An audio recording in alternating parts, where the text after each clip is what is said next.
Hello everyone. This video presents a notable event that happened on each day from the past week in history. On October 12, 1973, soon-to-be disgraced President Richard Nixon nominated U.S. Representative Gerald Ford to replace Vice President Agnew, who had resigned due to a criminal scandal.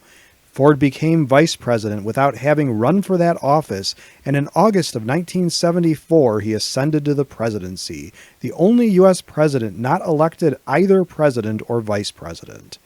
Ford was born Leslie King Jr. in Nebraska in 1913, but his parents divorced less than a year later, and Ford's name was changed when his mother remarried.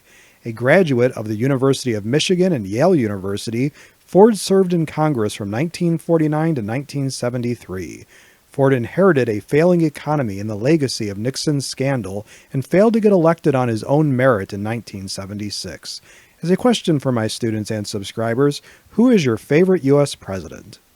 On October 13, 1903, the American League's Boston Americans won the 8th and decisive game of the first modern World Series of Major League Baseball by defeating the National League's Pittsburgh Pirates 3-0. This first fall classic was a best-of-9 affair, with the winning team needing 5 wins to take the crown. The format was to play the first 3 games in Boston, the next 4 in Allegheny City where the Pirates played, and then back to Boston if an 8th game was needed. The game featured some of the greatest names in baseball history, including Boston's Cy Young and Pittsburgh's Honus Wagner. An incredible performance was turned in by Pirates pitcher Deacon Phillippe, who pitched 5 complete games, winning 3 of those contests. The Pirates came back to win the 1909 World Series and later 4 more, while Boston became the Red Sox and have won the series 9 times. What was the greatest World Series ever? On October 14, 2003, Chicago's Wrigley Field was the scene of a baseball play that fit right in with the curse of the Billy Goat. The hapless Cubs were playing in the National League Championship Series for a chance to win their first pennant since 1945 when a Cubs fan derailed the team's efforts. Leading the series 3-2 and the game 3-0, the Cubs seemed on the brink of beating the curse. When a foul ball was hit, a fan, Steve Bartman, tried to catch the ball and got in the way of Cubs fielder Moises Alou, causing Alou to not make the out. The Cubs blundered away the game and the series and had to wait until 2016 to finally go to the World Series. The ball was sold at auction for $113,824.16 and publicly destroyed by explosives, the remains of the ball put into a restaurant's pasta sauce. On October 15, 1989, Ukrainian-Canadian hockey legend Wayne Gretzky passed Gordie Howe to become the all-time leading scorer in the NHL. Meanwhile, in baseball, Rickey Henderson's 2,295 runs scored edged Ty Cobb's 2,245 for the MLB record. In professional basketball, LeBron James passed Kareem Abdul-Jabbar in 2023 to become the NBA scoring champ with 38,652 points.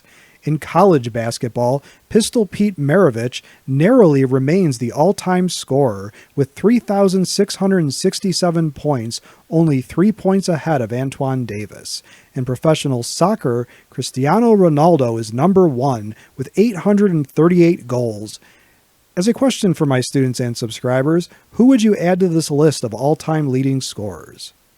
On October 16, 2008, Ohio handyman Samuel Joe Wurzelbacher was all the rage among supporters of Senator John McCain's bid for the presidency. McCain mentioned this average Joe several times in the previous night's debate, and Joe the plumber became an instant national celebrity. As it turned out, Wurzelbacher's first name was not Joe, and he was not even a licensed plumber in Ohio. McCain and his team adopted Wurzelbacher as the poster child for the victim of Obama's proposed economic policies. Obama had his own famous groupie, a young lady named Amber Lee Ettinger, who worked as a model and actress that starred in a video as Obama Girl.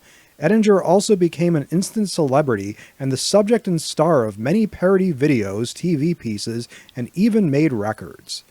As a question for my students and subscribers, what other non-candidates became famous?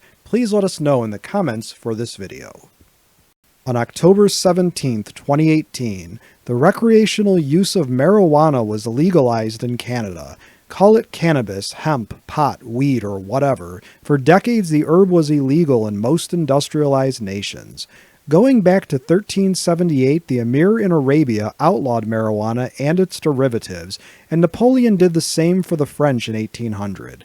Other countries followed, including Mexico in 1920, Canada in 1923, Britain in 1928, and the USA in 1937. Now, almost a century later, the tide has turned, and many states and countries have legalized weed for medical or recreational reasons. Some of those that allow recreational use are Austria, Canada, Israel, Jamaica, Luxembourg, Mexico, Spain, South Africa, Thailand, Ukraine, and Uruguay. As of 2023, 23 U.S. states have legalized recreational marijuana. On October 18, 2012, Marvin Lambert, known in professional wrestling as Brain Damage, was only 34 years old when he was found dead, his death believed to have been self-caused.